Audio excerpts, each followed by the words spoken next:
And good morning. Welcome to the Old School, a contemporary podcast comprised of traditional mores. No, just kidding. it's more aimed at the heart than the head. But contemporary look at education, looking at its quirks, its idiosyncrasies, its characteristics, problems, solutions, and so far as we know the solutions. Good morning, here, Dr. Bourgeois. Hello, Herr Miller. I love the introduction, and I don't think that anything about us is contemporary. Now, well, I'm trying to appeal to the kids, so that's, right. That's a target demographic.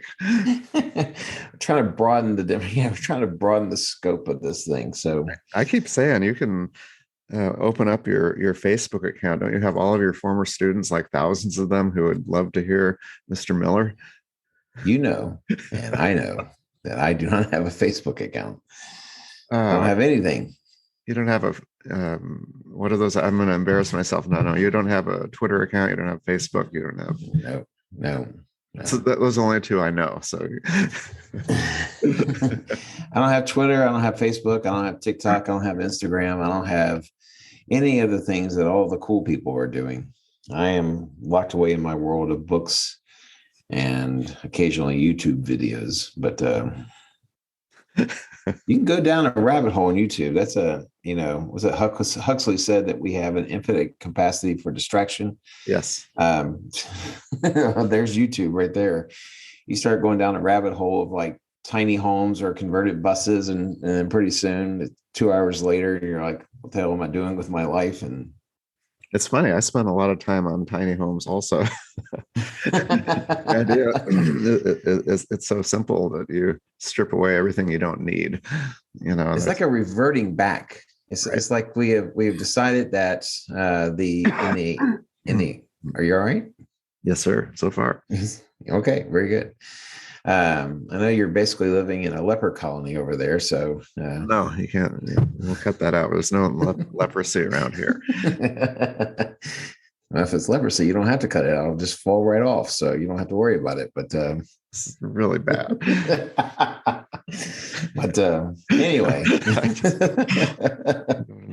what you're talking about.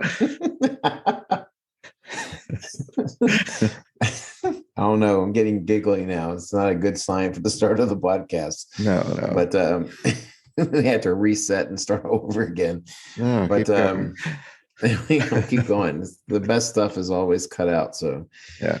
But anyway, so no, I don't even know what I was talking about. So you were talking about tiny homes and about to not go anywhere with it. Well, yeah, but I think it's a callback to, I think it's people trying to get in touch with everything we've lost, with everything that we have piled on, say, in the last 100 years. Now, the people who had the original tiny homes, our forefathers, didn't know any better and couldn't afford anything more than that. But I think there's something to be said for simplicity, and usually a simplicity that is without all the modern trappings of society, including TikTok and Instagram and all those other silly things.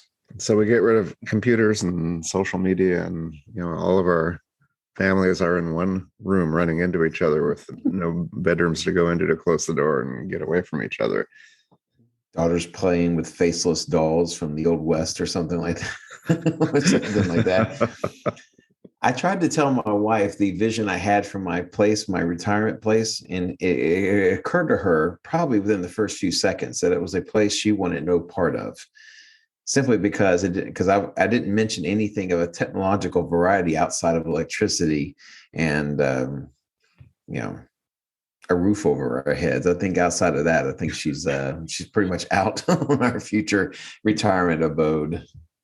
So you're talking no indoor plumbing, no indoor bathroom. No, I'm not a barbarian. I'm not, there's a line in there you have to define. Yeah, but I wasn't raised by wolves. I believe in toilets and things of that nature. I'm just talking about like an absence of Wi-Fi, an absence of anything that could be labeled as smart The only smart thing I want in my house, and even that would be dubious, is me, and then whoever happens to be in the house with me.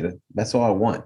So So effectively, in your retirement, you're giving up baseball because you can't listen to it, you can't watch it oh under man. that. I mean, you have to give But if I something had a up. radio, if I was near a baseball team, if I was near the broadcasting of a baseball team, that would suffice. But you're right. That's what cuts to the quick, is the notion of potentially sacrificing baseball, which I'm not sure I can do. Well, So if I'm living close enough to a baseball team, you can walk. well, I could walk and drive, or I could listen to the radio broadcast, which, as you know, I do most of the time anyway. I get the MLB audio package, listen to every ball game on the radio. It's great. I mean, technology doesn't have to be electronic technology. There's all kinds of technology out there. Sure. So you're drawing lots of lines in the sand with your argument. Yes, but they're lines that I'm quite comfortable with and familiar with. So You just want to cut out the anyway, noise. It sounds like you've had enough. I have. And of course, somewhere along the line, on my way to my retirement Havala or Valhalla, whatever, the idea of, as you said, dropping the phone somewhere in a deep hole where no one will ever find it again, that appeals to me as well. I'm so sick and tired of this phone thing.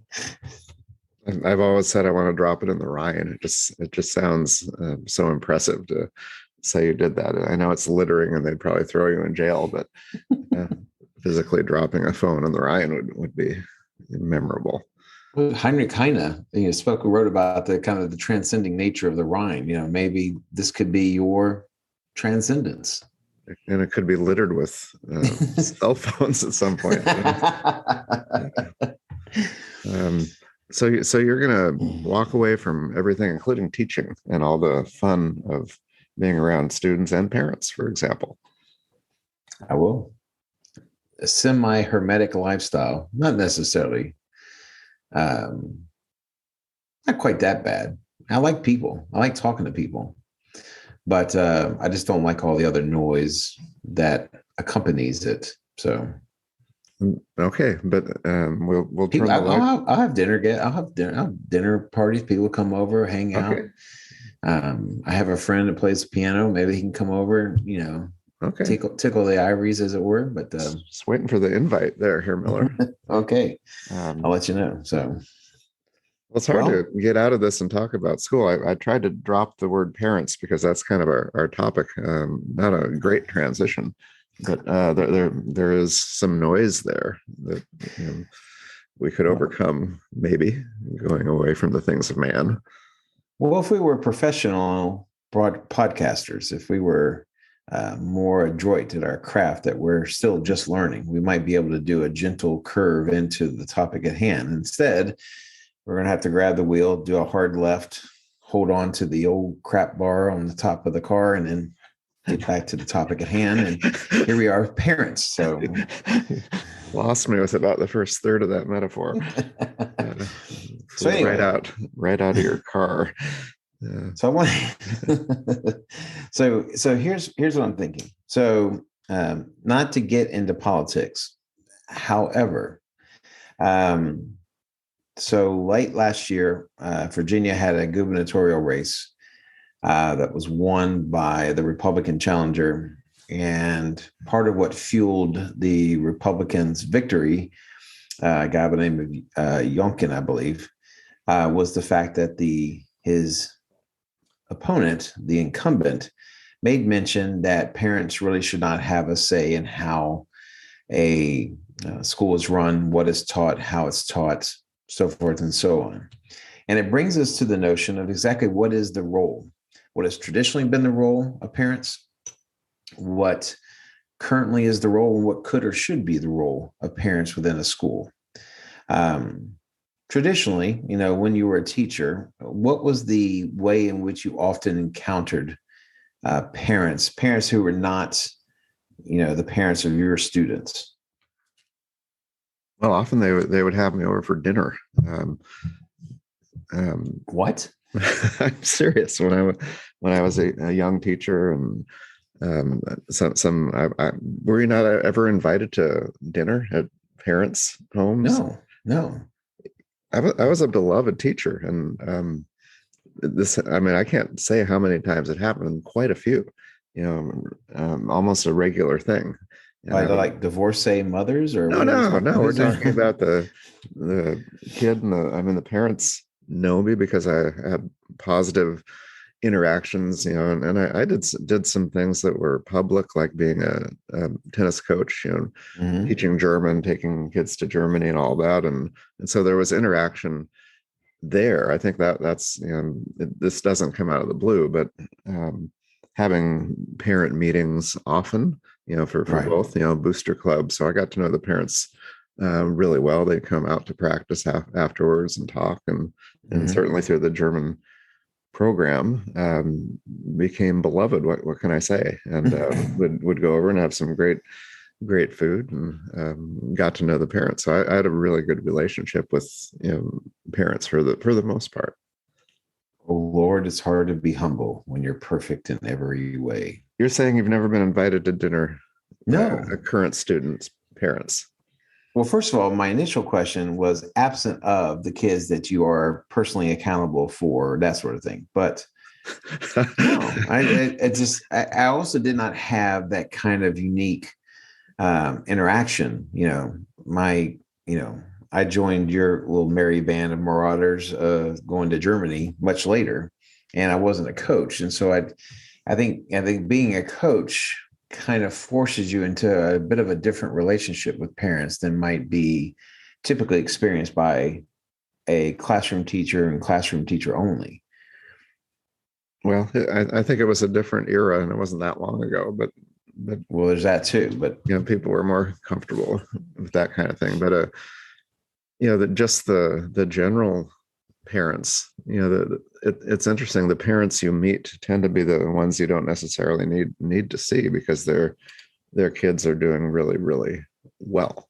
right. And so you rarely meet the others. But I think it's instructive as a teacher. It really, because for those parents, their kid is everything, and you get Hmm. to see where they come from, and that the parents really do care what's going on, and so Sure. they say what they mean, even though it can be interpreted as annoying, because often they can be pests, particularly about grades and emailing about this, that, and that. So I still prefer the ones who come to those public type events, but leave the teaching to the professionals, and don't try to intervene as an attorney for their child on every little thing. Well, I think what you're saying is how most teachers will experience parents, and that is, well, first of all, you got the parents, usually the moms who work as volunteers within the school. Maybe they'll oversee the copy room or something like that, or the PTA is usually sniffing around somewhere trying to figure out how to spend their money to help out teachers, or the This whole statement, you're implying that it's just moms or volunteers in the well, no, I mean, PTA. I've never seen a dad volunteer. I can only speak to my experience. I'm sure they're Oh, out there. oh, This is this, I never seen it though. oh, But what I'm saying is that okay. there are ways, I think, in which most teachers will look at a parent involvement and say that there's a right way and there's a wrong way. And I think most people accept that part of the correct way traditionally that a parent has interacted with teacher has to do with grades, either how to improve it, or something along those lines. What tends to get controversial is when parents seek to have influence on what is taught or how things are taught. And that's when some folks would say that parents are kind of leaving their lane, as it were. And I want to kind of paint a little picture for you and then get your reaction for it, because so one of the things that we see around the country, we see various groups of people that are trying to have influence on how things are taught. Some people want it done at various levels, but traditionally the reason why education has been the primary domain of the states and local governments is because it was seen that, and this is before we were the transient society that we are now, it was thought that some federal bureaucracy in Washington, D.C. could not possibly have a better idea about how to educate the students of, say, Texas or Iowa or Oregon than the folks who are elected to oversee that process at the state and local level. Okay. And I think anytime the federal government makes efforts to try to exert itself onto the state operation, that's when people start to get a bit disagreeable, you know. And I think, what I see here as a fight is that there are some forces in this country that want to apply things at a kind of a national level.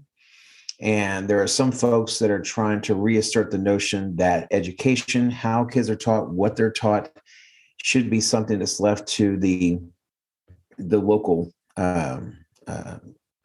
entities and politicians and groups like school boards and things of that nature. What are your thoughts about that? Well, I want to go back to the political case that you mentioned in that election, and what were specific complaints about the interaction of parents? Well, there was two major complaints, and the first and foremost, and this goes against maybe some of the narrative that you hear in national media, but one of the issues about education had to do with the closures of schools. We're just coming through this pandemic, and some Virginia schools were closed for an inordinate amount of time, even as other schools around the country were opening and dealing with COVID the best they could, but they kept the doors open. And there were some in Virginia that felt that certainly the teachers unions, which that would be a hell of a podcast, the teachers unions or state or local officials kind of took it upon themselves to close schools. The other issue, which gets more play nationally, is the CRT stuff, the critical race theory rigmarole that kind of interjected itself and played itself out on mainly YouTube. Is you saw all these showdowns at school board meetings of people yelling at each other, carrying signs with misspelled words, just people that are angry about one thing or another. And so that was probably the two main areas of concern that I think folks had with how schools were run. Okay, well, those are relatively new issues, and critical race theory and the debates on that and COVID. I was jumping back about 25 years and thinking about the interaction as it should be ideally. But we're talking about interjecting heavy politics into the schools. I think this has been this has been something that is a very recent thing. Yeah. When you consider, when you consider that, for example, you look at you were talking about 20, 25 years ago. I'm trying to remember when the Department of Education came about. It began in 1978, 79, 80, that sort of thing. And so the notion of a kind of a federal oversight, or certainly a kind of ensconced one, is a relatively new thing.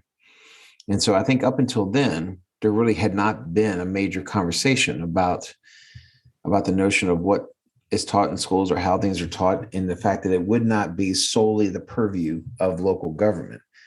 So I think you go back to the beginning of your career, or to a lesser extent, the beginning of my career. I think that the notion of outside forces playing a role in schools was a relatively new thing. I think now it's more prevalent, and the things that have happened over the last 2 years have certainly exacerbated the tensions between local government and federal government. Well, I wonder about the the local control. That seems to be the most expedient way to get out of the political fight, at least at the state level, and say we're going to hand it over. I mean, clearly there are things that are tied to money. You don't do your state tests, you don't get any funding, they shut you down. Right. And there's a whole lot of other policies and rules that have to be followed for that funding. But on things that relate to the community, I mean, it gives the state some flexibility. Otherwise, you're going to be experiencing that kind of a storm every day. Question being, because the way parents tend to interact is at the local level. So either they are showing up at board meetings, or they're running for the school board, they're running for a position on the school board. Do you think that parents should have the influence on what is taught? As far as what makes it to the classroom, we're talking in terms of traditional public schools, right? School district schools with state money, not Funding, private schools. Yes. And I like to think that it's left to the professionals. Certainly, they have control over their own child to the extent that if they don't like what's happening in the classroom, they can, potentially opt out of certain uncomfortable subjects, or they can vote with their feet. There's a lot of educational options. I think charter schools are there for a lot of reasons, but one is just what you're saying, to have potentially a program that aligns more with the outlook of parents. And then there's the private school option. For obvious reasons, you tend to get a more homogenous group there as far as the parents thinking. Well, I mean, I think the debate is what is taught as opposed to how it's taught. Someone said if a community as a whole, meaning the majority, you take that for whatever grain of salt you want, but let's say that the community as a whole wanted something in particular taught. I don't know, just anything that was not previously taught. There was no previously constructed class in which students could learn this. Do you not think that the parents have a rightful expectation that there's at least serious investigative processes to look into how to make that class available? Or do you think that, from a bird's eye view, the district and school administrators have to be able to make the decision as to what's taught, what's not taught? That's a really long answer to that, but I mean, you technically the curriculum of the state would be the standards. Yes. And then so that is the curriculum, no matter what the school says it is. That is the curriculum, and it's assessed on the state test. But there are a lot of ways to get there, and there's a process to adopt courses, and it's not a quick process. You don't just say, "Hey, I'm going to teach a class on this," and then drop it on in the catalog the next week or the next year, for that matter. And then the process of district oversight, and then ultimately the school board. Anytime you add a course or something like that, has to be approved. And so that is the mechanism for parents to have input. I think you're talking about like core classes. Well, I'm talking about any class. Well, what I'm saying about the core classes, and for the uninitiated, math, science, history, and English. I think any parent that complains to the school board, they're barking at the wrong tree. You need to go to the Capitol. You need to go to where statewide decisions are made. But I think where you tend to see the most latitude is through electives, where students and parents get to choose to put their kids in a particular class outside of the main four that they have to take. And so insofar as that, and you're right, it's a long process, because someone's got to write the course, someone's got to write the proposal, it's got to be submitted for approval. Then once you get it submitted, then you've got to make decisions on resources and textbooks and other ancillary kind of materials. And then you need to start recruiting for it. So the teacher's got to, whoever wants to teach it, it's got to start making the rounds in the school to try to convince students to take the course. And so I just wonder about how much leeway and latitude parents should have to be able to kind of create that, absent of a teacher kind of initiating things. I think the best they can do is make suggestions. Mm-hmm. Most schools and districts have a lot of courses on the books that they're not even offering. Right. It's a matter of, can you give credit for that? I mean, credit is really almost the sacred thing, where a student needs a certain number of credits to graduate to confer a degree.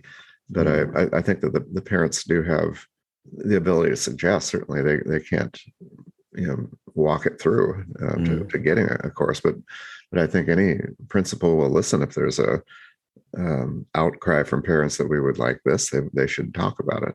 Right. Well, that's basically, the notion of how do you, and unfortunately my subject takes it in the shorts the most. What? Because, as far as what's taught, how things are taught, the debate, CRT, all that stuff kind of centers on history education.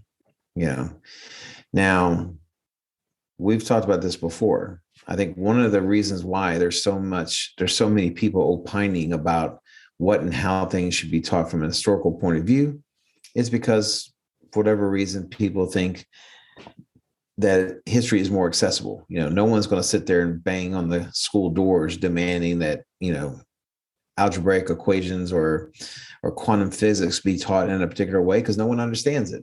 But everyone feels they have a level of understanding about history, and that gives people a lot of license to then put forth ideas on how things are taught and what is taught. I think of the two examples, that math methodology can be pretty controversial, right?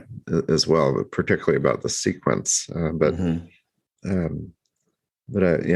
think you're right. There are a lot of amateur historians, but unfortunately, the conversation within about 5 seconds becomes highly political. Right. And you can see how I intentionally, if it takes that long. Yeah. And so I intentionally avert the question myself, because I'm in business to serve schools, and so it's tricky, but I feel for you as a history teacher, but I have a feeling that it's not making its way into your class because you won't let it. Well, there's two things that help insulate me. One is that there is not the uproar in my neck of the woods about what and how things are taught. When I experience it, it's mainly through the news, and I'm seeing it in some sort of far off place, like some sort of banana republic where things are just out of control, and people are demanding things left and right. But the other thing is, of course, because I'm an AP teacher, I'm primarily reacting to a curriculum which is not just national, but international. And so there's not a lot of pressures that can be put upon my curriculum unless someone wanted to make a national or international move to make changes within said curriculum. So that's part of what kind of isolates me from it. That being said, I'm also, though, kind of worried about how history education is done and the influences that it has, and people's attempt to try to influence it. I think that parents do have a right to put forth ideas. I think they should have an advisory type of function. As far as the actual application of it, I kind of agree with you. I think, if we're supposed to be the experts, then there has to be even a scintilla of latitude given to us to make these kind of decisions based on the fact that we know the subject and we know the discipline and we know the craft more than the average person on the street. So if you just imagine you decided, this is a crazy idea, but to attend a school board meeting, We never do it. Well, imagine you made the same, speech you just did, and after a parent makes some heated suggestions, are they going to say, Oh, I never thought of it. Well, thank you, Mr. Miller. I need, um, the response would probably be a little different, I would think. Well, because to say that is to, at least in the minds of perhaps the people that are going to be most offended, there's a certain level of idea that people feel like they're being put in their place. And that's not necessarily the intent. The intent is the expertise has got to count for something, you know? And I think the more accessible a particular skill set is, the more people feel free to comment on it and to give thoughts about it, you know? No one's going to, no one's going to tell the heart surgeon, are you really sure you should have bypassed that particular valve? I mean, what were you thinking? But if I'm sitting there just opining about George Washington, well, I know about George Washington. I should have a say in how this is taught. And then it gets a little bit trickier. And it's simply because of how accessible people think the information is. But no, I think they are going to be mad. I don't know how to say it without getting somebody mad.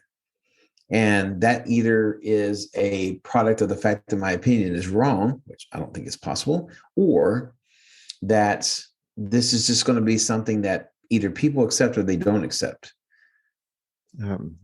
Well, it seems to be getting worse, and it will get worse. You have students in class, you have phones, you have pretty much you assume everything you speak is at a public forum, in your classroom. In a way, so the pressure on a teacher is certainly different than, say 25 years ago, where you close the door and students didn't report back so readily. Oh, here's what my teacher said, and here's what he said about George Washington or whatever. And but then it makes it right to the principal. So that little line of communication from what you say in class to what a kid says to the parent, to the principal, is almost lightning type speed. Text. Mr. Miller, would you come talk to me? Please come to the principal's office. Remember those announcements? I don't think they even use that now, do they? They should, though. I like the walk of shame notion of teachers going to the principal's office. Yeah. But I think, unfortunately, so here's where a lot of teachers run afoul of both common sense, but also antagonism sometimes from parents. And that is when discussions are had in class. Now, the problem is, in my field, discussions are of a right should be an integral part of the lesson. I can sit there and talk about George Washington, or I can find a modern day application of the same things that George Washington faced and sit there and have a conversation with my students about it. So a couple of days ago, I had a conversation with my students on the notion of civil liberties, and civil liberties was brought up through the Sedition Act in World War I, when Wilson basically tried to stamp out freedom of speech in order to galvanize support behind the American war effort in World War I. And traditionally, we have taught that as a failure of democracy, that Wilson felt the need to stamp out freedom of speech.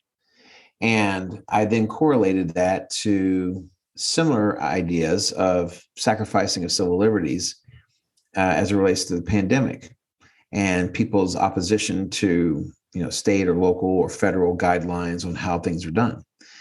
Now, you can't tell me that someone wasn't rolling tape on that conversation in my class. Now, they have the good sense not to do it overtly, but all it takes is like 2 taps on the phone and bam, you got yourself a live podcast from Mr. Miller's classroom about the notion of civil liberties.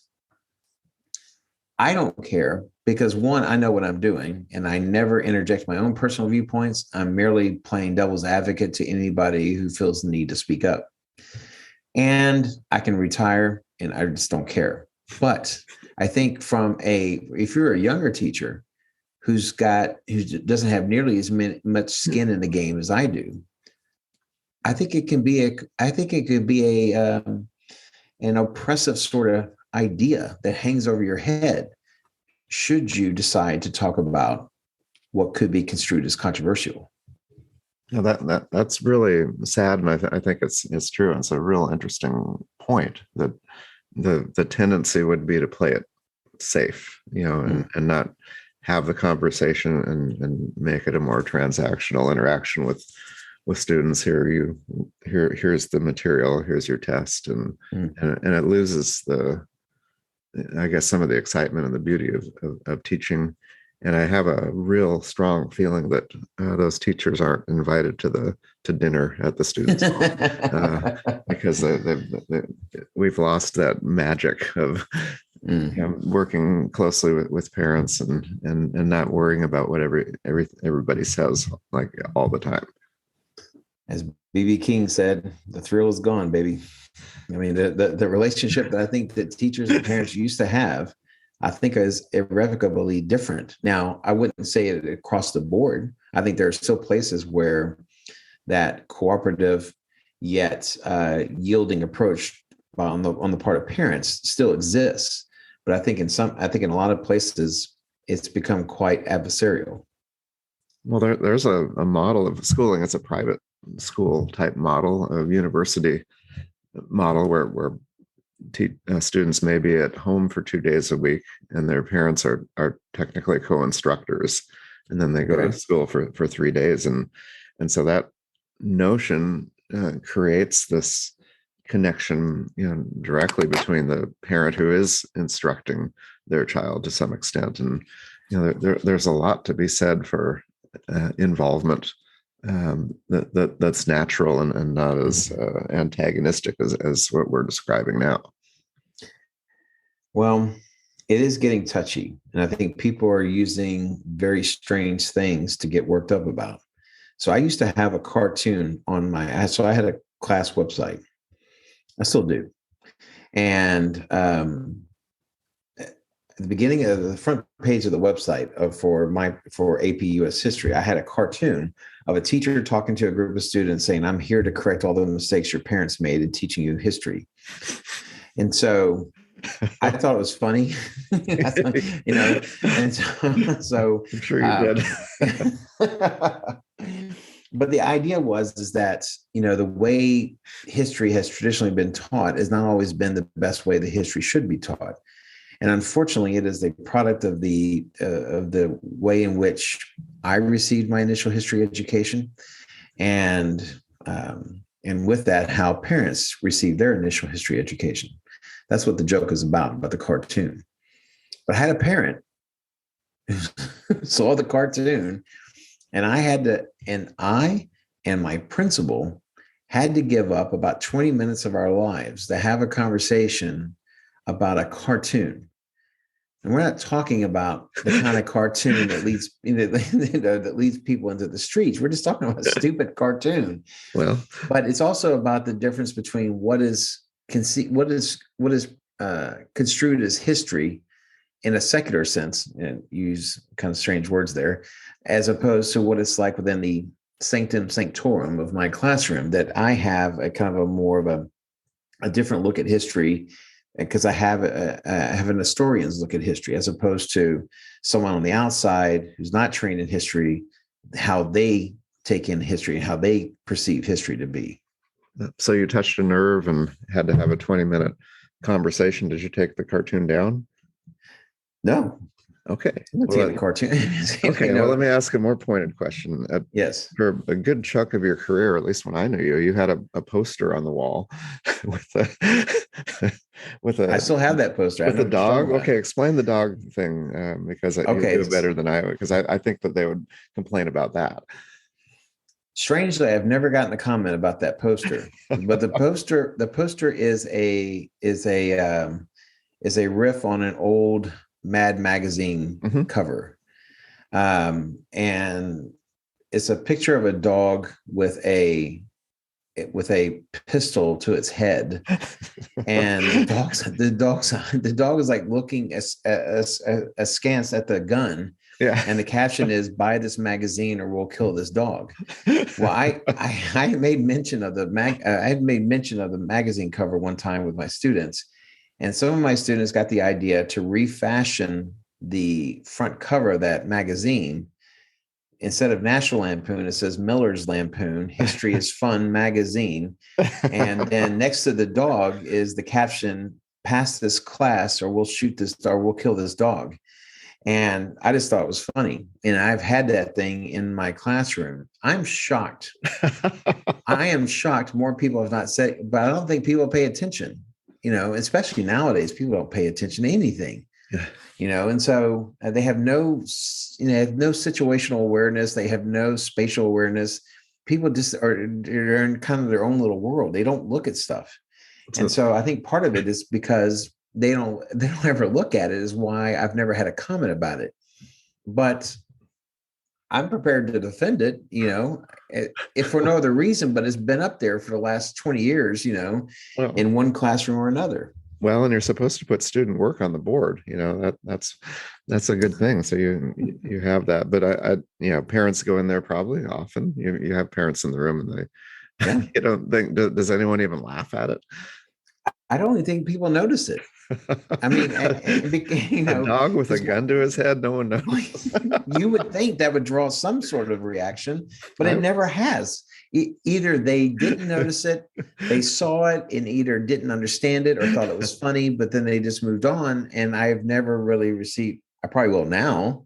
So, somebody will listen to this podcast and go, my God, he's got a poster up in his room of a gun to a dog's head, and a cute dog, by the way, a nice little dog. But it's only a matter of time before someone takes a moment to look at it. But, what are you going to do? I can't help everybody. So famous last words, Mr. Miller. I can't help everybody. What are you gonna do? Boy. I can teach it to you. I can't understand it for you. I mean, so it's a little slogan I saw on the teacher's wall one time. Oh, okay. I thought it was another one of yours. I was going to give you even more credit than the dog thing, and I would have butchered that story. I was about to try to tell it, but I couldn't remember the caption or anything. Yes. I just remember the dog looking kind of to the side, concerned way, trying to hold it together. I swear to God, I look at that thing every time I walk in that classroom, and I giggle every single day. So yeah. Well, anyway, all right. Yeah, I think we've taken this one to the ground. So. To the ground. Well, so football. Let's not even watch football. I'm gonna. Come on. Your Packers are playing. They're playing the 49ers today. Aren't you excited? I know. It's hard to know exactly what's going to happen, and I know at every game. I'm not going to predict it publicly, because then somebody will listen to this a week from now and think, "What an idiot." But I'm excited to watch. You don't think there's people out there who think we're idiots already? What are you worried? Sure. What are you worried about? We prove that every week. But the fact is, this is probably the greatest football weekend of the year. Typically, because these are all relatively even games, and you get 4 of them spread out over 2 days. So it's quite a feast. I'm looking forward to it. Well, I think I'm not as excited about today's games as opposed to tomorrow's games. Rams at Buccaneers, and then Bills at Chiefs. I think tomorrow is going to be the better day. But I'll say to you this right now. I say the Bengals have a chance of beating the Titans at home. I think it's going to happen. Well, I picked them, if you remember, last night. So I think you're right there. And we may cut off the football part here, Miller. Maybe so. Yeah, we could, as we had and I think also because the picture froze a little bit as you were considering my football prediction. So all right. Well, in that case, let's do a clean break and then end the podcast so we can edit it in. Okay. So Herr Dr. Bourgeois, thank you for another stimulating conversation, and we will see you next week. I'll bid you an adieu. Adieu. It's been fun and what would you call it? Instructional. And thank you for that, Herr Miller. We'll go with that. Sure.